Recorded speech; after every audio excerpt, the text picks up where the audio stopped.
BJP है उनको भी एक्सपोज कर रहे हैं और इसके लिए उनके ऊपर ये विच हंटिंग हो रहा है। कोई सरप्राइज की बात नहीं है क्योंकि अनिल परब जी हो, रविंद्र वायकर जी हो, हमारे संजय राउत जी हो, सबके पीछे ये जो गवर्नमेंट है बीजेपी का, उन्होंने ईडी या सीबीआई या कोई ना कोई एजेंसी लगा दिया है।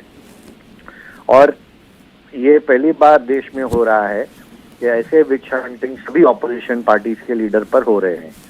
एक आप देखें तो अभिषेक बैनर्जी के ऊपर वेस्ट बंगाल में हो रहा है, एक स्टालिन जी के बेटी पे हुआ, अखिलेश जी के मित्र पे हुआ, चन्नी साहब के नेव्यू पे हुआ, और हर जगह पे बीजेपी पूरे देश में ऑपोजिशन को खत्म करने की साजिश कर रही है।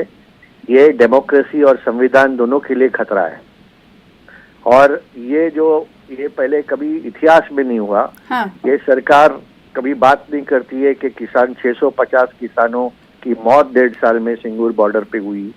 ये जीडीपी की बात नहीं करती है। ये जो फाइनेंशियल इश्यूज है उसके बारे में बात नहीं करती है। ये बीजेपी की सरकार जो युवा बेरोजगार है इसके बारे में बात नहीं करती है। लेकिन ऑपोजिशन के सब लीडर्स को जेल में डालना और इलेक्शन जीतना, यही इनका एक मुद्दा और मोटिव बन गया है। मैं इस बात का खंडन करता हूँ। और लेकिन देखिए, आप अगर डेमोक्रेसी या हिस्ट्री देखें तो आप हमेशा एक आदमी को टारगेट करते तो हजार और लाखों जुट जाते संघर्ष में। अभी महाविकास आघाड़ी सरकार का क्या रुख है इस पर? क्योंकि अब मनी लॉन्ड्रिंग केस में नवाब मलिक, जो कि एक आम आदमी नहीं है बल्कि मिनिस्टर हैं, वजीर हैं, उन्हें गिरफ्तार कर लिया गया है। तो क्या आप लोग अदालत का दरवाजा भी खटखटाने का सोच रहे? देखिए, वो तो खटखटाना ही पड़ेगा, ये तो प्रोसेस है। हाँ। लॉ का। लेकिन ये जो हो रहा है ये लगातार हो रहा है। आज बीएमसी का इलेक्शन आ रहा है मुंबई में, कल्याण डोंबिवली का इलेक्शन है, नवी मुंबई का इलेक्शन है, नवाब भाई एक स्टार प्रचारक है तो उनको जेल में डालने की ये साजिश है। और नवाब भाई ने जो बीजेपी के गवर्नमेंट सेंटर में और स्टेट में जो देवेंद्र फडणवीस जी की गवर्नमेंट थी पहले, उसको एक्सपोज किया। हाँ। उसका वो खामियाजा भुगत रहे। नहीं तो ये बहुत दिनों तक हमने देखा कि ट्विटर वॉर चलती रही, कुछ नया इंकशाफ रोजाना कुछ न कुछ महीनों पहले नवाब मलिक की तरफ से किया जा रहा था और उधर से पलटवार भी भारतीय जनता पार्टी की तरफ से किया जा रहा था। लेकिन एक ऐसा वक्त आया कि दोनों की तरफ से खामोशियां छा गई। अब ये खबर आ रही है कि उन्हें गिरफ्तार कर लिया गया। देखिए, आप सुबह किसी को ईडी के ऑफिस में बुलाते हैं, उनको कोई अपना अपनी जो बात है वो रखने की बात नहीं करती है और उनको आप अरेस्ट कर देते हो। ये कौन से टाइप का न्याय है? क्या जस्टिस दे रहे हैं आप और क्या मैसेज भेज रहे हैं आप? नहीं तो पूछने के लिए सुबह 8 बजे कह बुलाया और उसके बाद ईडी दफ्तर के बाहर एनसीपी कारकुनान ने एहतजाज किया, प्लस एनसीपी दफ्तर के बाहर एहतजाज किया। फिर उसके बाद इतनी लंबी देर लंबे वक्त तक 8 बजे से लेकर अभी 3-3:15 बजे उन्हें गिरफ्तारी उनकी दिखाई गई।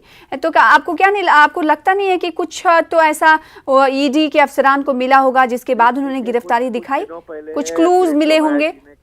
कुछ दिनों पहले भारतीय जनता पार्टी के नेता जो है किरीट सोमैया जी, उन्होंने एक सूची दी कि कौन कौन अरेस्ट होने वाला है। अच्छा, ये किसने ये किरीट सोमैया कुछ कह रहे, सुन लेते हैं, लौटेंगे कृष्ण। संजय राउत या उद्धव ठाकरे करेंगे। किरीट सोमैया और भारतीय जनता पार्टी महाराष्ट्र को घोटाले मुक्त करके रहेगी।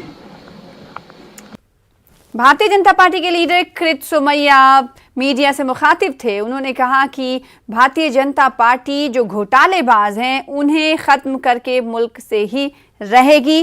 कृष्णा हेगड़े साहब, आप फोन लाइन पर मौजूद हो तो बताइएगा। देखिए, किरीट सोमैया का भी बयान आ गया है, भारतीय जनता पार्टी के लीडर हैं, उन्होंने कह दिया है कि जो घोटालेबाज हैं और जो झोल झाल करते हैं उनके खिलाफ भारतीय जनता पार्टी अक्सर कार्रवाई करती रहेगी और उन्हें खत्म करके ही मानेगी।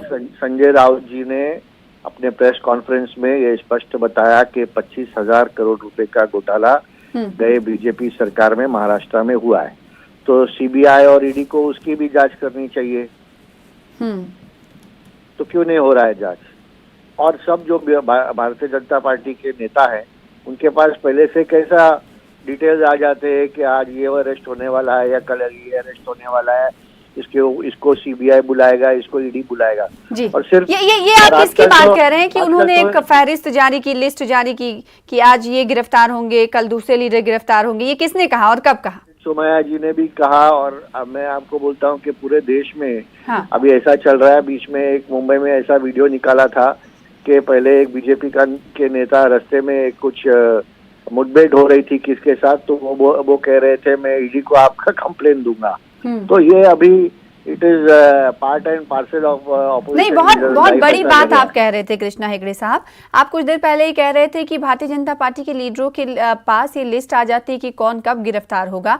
तो ये कब की बात आप कह रहे हैं और किन किन का नाम, क्या उसमें नवाज मलिक का नाम था? निश्चितच चुकीचा पायंडा पडत आहे, लोकशाहीला मारक आहे आणि हे तातडीने सर्वच थांबलं पाहिजे। राजकीय विरोध असू शकतो, वेगळी वेगळी मतं असू शकतात, मतभिन्नता असू शकते, हे जरूर लोकशाहीमध्ये सर्वांनाच मान्य आहे। परंतु या पद्धतीने जे सुरू आहे राज्यात देशात हे काही बरोबर नाहीये। राजकारणाचा स्तर पडत चाललेला आहे आणि नगरपालिका महापालिकाच्या राजकारणाच्या पलीकडे त्याच्याही खाली गेलेलं आहे सगळं हे, असं आम्हाला वाटतंय। आणि म्हणून नेतृत्व करणारे राज्यातले असो किंवा देशातले नेते असो, त्यांनी हे सर्व प्रकरण थांबवून लोकशाही मार्गाने तो महाविकास आघाड़ी लीडरान की तरफ से बयानात का सिलसिला, रद्द-ए-अमल का सिलसिला शुरू हो चुका है। कांग्रेस लीडर की तरफ से रद्द-ए-अमल का इजहार भी किया जा रहा है। इसी तरीके से बीजेपी लीडरों की तरफ से भी एक बार फिर से इल्जामात आयद कर शुरू हो गए हैं। आपको बता दें कि नवाब मलिक को जब अस्पताल ले जाया जा रहा था मेडिकल टेस्ट के लिए, तो उन्होंने इस बीच मीडिया से मुखातिब होकर कहा कि लड़ेंगे और जीतेंगे, डरेंगे नहीं। हमारे नुमाइंदे सर्वेश तिवारी जुड़ रहे हैं, उनका रुख कर लेते। सर्वेश, इस वक्त आप कहां पर मौजूद हैं? क्या ईडी दफ्तर के बाहर आप मौजूद हैं?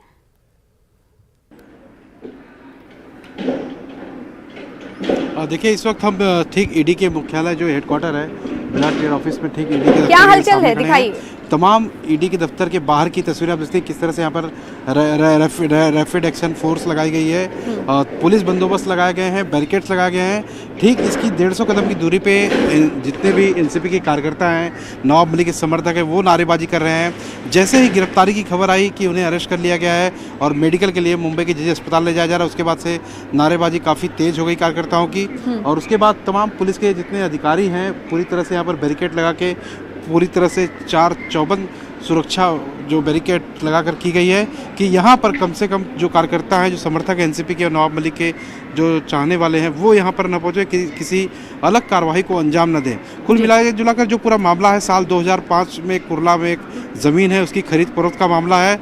और इस खरीद फरोख्त के मामले में ये बात ईडी के पास जो सूत्रों से हमारे जानकारी मिल रही है कि ईडी के पास ऐसे कुछ दस्तावेज हैं, सबूत हैं कि उन्हें ये खबर पुख्ता तौर पर मिली है कि इस ज़मीन की खरीद फरोख्त को लेकर कहीं न कहीं अंडरवर्ल्ड से जो कनेक्शन है, जो हवाला के जरिए जो पैसे का जो ट्रांजैक्शन हुआ है, वो चीज़ें सामने आ रही हैं। और इसी बात को लेकर नवाब मलिक को तकरीबन इसी ईडी के मुख्यालय में 6 से अधिक घंटे तक यहाँ पर बैठाया गया था। उनसे लगातार संबंधित मामले को लेकर पूछताछ की जा रही थी, लेकिन नवाब मलिक ने किसी भी मामले को लेकर एक भी सवाल का जवाब नहीं दिया और लगातार अंदर सवाल किए जा रहे थे। और उसके बाहर 150 कदम की दूरी पे एनसीपी के तमाम कार्यकर्ता नवाब मलिक के समर्थन में नारेबाजी कर रहे थे। सिचुएशन को देखते हुए जैसे ही यहाँ पर ईडी की तरफ से जो सूत्रों के हवाले से खबर आई कि नवाब मलिक को अरेस्ट कर लिया गया है, अब मेडिकल के लिए ले जाया गया है और हो सकता है कि आज ही मेडिकल के लिए ले जाया गया है। और पहला रिएक्शन भी सर्वेश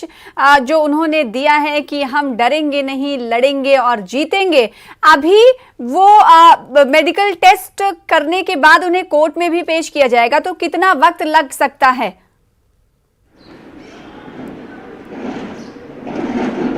देखिए, जिस तरह की ईडी की तैयारी लग रही है, जो जानकारी मिल रही है उसके हिसाब से नवाब मलिक ने भले ही एक भी सवाल के उनके जवाब न दिया हो, लेकिन ईडी पहले से अपनी तैयारी पूरी कर चुकी थी। और इसी तैयारी की तहत ही नवाब मलिक के कुरला के जो उनका नूर मंजिल में जो मकान है, वहाँ पर सुबह 6 बजे करीब पहुँची थी और 6 घंटे यहाँ पर ईडी के दफ्तर में लेकर पहुँची थी।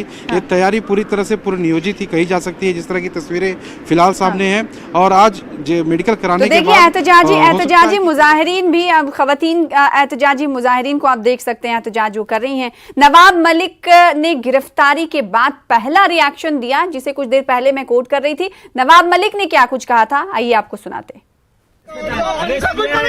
लेकिन डरेंगे नहीं, जीतेंगे और सबको लेकिन डरेंगे नहीं, जीतेंगे और सबको लेकिन डरेंगे नहीं, जीतेंगे और सबको लेकिन डरेंगे नहीं, जीतेंगे और सबको। नवाब मलिक का पहला रिएक्शन जब उन्हें अस्पताल ले जाया जा रहा था मेडिकल जांच के लिए और गिरफ्तारी दिखा दी गई थी, यानी गिरफ्तारी के बाद उनका पहला रिएक्शन डरेंगे नहीं, लड़ेंगे और जीतेंगे। पूछताछ के बाद ईडी ने नवाब मलिक को गिरफ्तार किया और गिरफ्तार करने के बाद देखिए एहतजाजी मुजाहिरीन क्या कह रहे हैं, सुन लेते हैं। क्या है नवाब मलिक अभी उनको लेके गए थे हॉस्पिटल में, क्या करेंगे? नवाब मलिक इनको अभी अरेस्ट करने वाले हैं, क्या करेंगे आप? हम लोग इधर ही बैठेंगे, हम लोग इधर बैठ के खाना भी नहीं खाएंगे, उपोषण करेंगे। क्यों मालूम, वो हिंदू मुसलमान है लेकिन हिंदू को लेके चलते हैं, कभी नहीं। गरीब को अच्छे है, बहुत अच्छे है। अभी इलेक्शन आया बोल के उनको ऐसा ये सब उन लोग ने मीटिंग लेके ऐसा बनाया, लेकिन वो बहुत अच्छे है। हम लोग हिंदू है, हम लोग को बहुत वो मानते हैं, हिंदू हो मुसलमान मुस्लिम हो सबको। ये ऐसा पार्टी के वजह से ऐसा नहीं करता है वो, लेकिन बहुत अच्छा आदमी है और उनको छोड़ना चाहिए। अगर उनको नहीं छोड़ेगा तो हम लोग इधर ही बैठेंगे, उपोषण करेंगे, खाना भी नहीं खाएंगे, सब लेडीज इधर ही बैठेंगे जब तक आएंगे नहीं हम लोग। मेरा नाम मेहरुनिसा है। मैं बोलती भाई ने कुछ किए नहीं, काय को उनको पकड़े। वो इतने अच्छे आदमी है, हर गरीब के लिए साथ में खड़े रहते हैं। हमारे लिए रात में फोन कर दो भाई ये तकलीफ है तो खड़े हो जाते हैं। वो इतने अच्छे आदमी को ये लोग के झूठ इल्जाम लगा रहे, लोग चोर है साले। उनके साथ जितना घोटाला वो करते ना, तो एनसीपी कारकुन भी इन्हें माना जा सकता है, एहतजाजी मुजाहिरीन भी कहा जा सकता है। इनका कहना है कि नवाब मलिक ऐसे थे नहीं जिसकी वजह से उन्हें गिरफ्तार किया गया है। जब उनसे मीडिया ने पूछा कि आप इस पर क्या राय रखती हैं, कांग्रेस का एक और बयान। कार्रवाई की, उनमें से कितने लोगों के खिलाफ चार्जेस फ्रेम हुए, आपको जान के आश्चर्य हुआ होगा, एक भी नहीं। तो ये चुनाव के दौरान चुनाव को डाइवर्ट करने के लिए, चुनावों को पोलराइज करने के लिए इस तरह के हथकंडे काम में लिए जाते हैं। नरेंद्र मोदी जी, आपने तो कहा था दाऊद इब्राहिम को आप जेल में डालेंगे, 8 साल हो गए, कहाँ है दाऊद इब्राहिम? कहाँ बैठा है, कौन सी जेल में है वो? देश ये आपसे पूछना चाहता है, जानना चाहता है। हम तो चाहते हैं कि कोई भी गैंगस्टर हो वो जेल के पीछे पहुंचे, पर आपने क्या किया?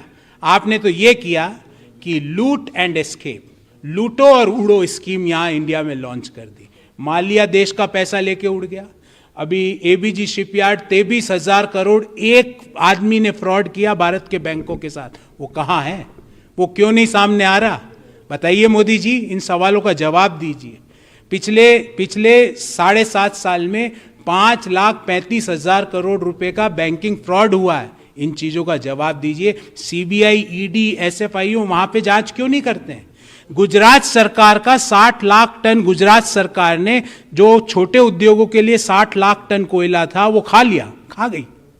वो उन्होंने 60 लाख टन दूसरे राज्यों में दूसरे इंडस्ट्रीज को बेच दिया और 4 गुना कीमत में। मोदी जी, आप तो खुद गुजरात के उद्योग मंत्री थे जब ये घोटाला हुआ, आप चुप क्यों हैं? हम मांग करते हैं कि सुप्रीम कोर्ट के सिटिंग जज की अध्यक्षता में एक टाइम बाउंड इन्वेस्टिगेशन हो और गुजरात के चारों मुख्यमंत्री जो पिछले 14 साल में रहे, नरेंद्र मोदी जी, आनंदीबेन जी, विजय रूपानी जी और भूपेंद्र भाई पटेल, इनकी चारों की इन 6,000 करोड़ के जो कोयला खाने का जो घोटाला हुआ, इनके इन्वॉल्वमेंट की जांच होनी चाहिए। पिछले 14 साल में 10.5 साल तक गुजरात के मुख्यमंत्री के पास ही उद्योग मंत्रालय रहता है, उसकी जांच सीबीआई क्यों नहीं करती? उसमें गिरफ्तारियां क्यों नहीं करती है सीबीआई? वहां तो अधिकारियों से जब ये सवाल आप जैसे पत्रकारों ने पूछा तो अधिकारी कहते हैं नो कमेंट्स। अरे you have to give comments. आप किसके इशारों पे ये घोटाले कर रहे थे? 6,000 करोड़ के 60 लाख टन आपने छोटे और मझले उद्योगों का कोयला दूसरे राज्यों के दूसरे उद्योगों को 4 गुना कीमत पर क्यों बेचा? आपको ये बताना पड़ेगा। आपको ये बताना पड़ेगा कि 14 साल से जो एजेंसियां जिनका काम छोटे उद्योगों को कोयला बांटने का था, वो साल दर साल एक ही क्यों थी। आपको ये बताना पड़ेगा कि इसके अंदर जो जीएसटी की चोरी हुई है, जीएसटी का घोटाला हुआ, इनकम टैक्स का घोटाला हुआ, जो सेल्स टैक्स का घोटाला हुआ, तो ये एजेंसी स्वतः संज्ञान लेके जांच चालू क्यों नहीं करती है। सर, आपने चुनाव से जोड़ के देखा ईडी की कार्रवाई को, लेकिन महाराष्ट्र में तो शायद चुनाव नहीं है, तो क्या माना जाए कि कांग्रेस पार्टी अपने सहयोगी के साथ खड़ी? Diversion, this is called as diversion tactics. चुनाव को डाइवर्ट करो, क्योंकि अब जनता ने, उत्तर प्रदेश के लोगों ने ये गर्मी, चर्बी, सर्दी को नकार दिया है। वो बोल रहे हैं मेरी जॉब बताओ, मेरे बड़े भाई की जॉब कब लगेगी, मेरी जॉब कब लगेगी, मेरे पिता को पिछले 6 महीने से तनख्वाह क्यों नहीं मिल रही। वो इन पे बात कर रहे हैं। वो कह रहे हैं कि महंगाई आज ऐसी क्यों हो गई कि गैस सिलेंडर 1000 में मिल रहा है। वो इस पे बात करना चाहते हैं। सरकार के पास इन चीज़ों का कोई उत्तर नहीं है। डाइवर्ट करो, मीडिया को अटेंशन डाइवर्ट करो, चुनाव का अटेंशन डाइवर्ट करो। पर अब युवाओं ने, देश की महिलाओं ने और किसानों ने मन बना लिया है कि ऐसे लोग जो पिछले 8 साल से सिर्फ झूठ पे झूठ परोस रहे हैं। कभी बोलते हैं कि गंगा में ऐसी सफाई हो जाएगी कि हवाई जहाज उतर जाएगा, कभी बोलते हैं कि 100 स्मार्ट शहर बन जाएंगे, कभी बोलते हैं अहमदाबाद से बम्बई हम आधे घंटे में बुलेट ट्रेन में पहुंच जाएंगे। अभी एक इनके नए मंत्री ने तो एक और बात कही कि उड़ने वाली कार से लखनऊ से दिल्ली, गोरखपुर, सबके पास उड़ने वाली कार हो। ये चाचा चौधरी की कॉमिक्स मत पढ़िए और ये बताइए आप कि आपने पिछले 7.5 साल में देश की बेरोजगारी को 45 साल के उच्चतम लेवल पर क्यों पहुंचाया।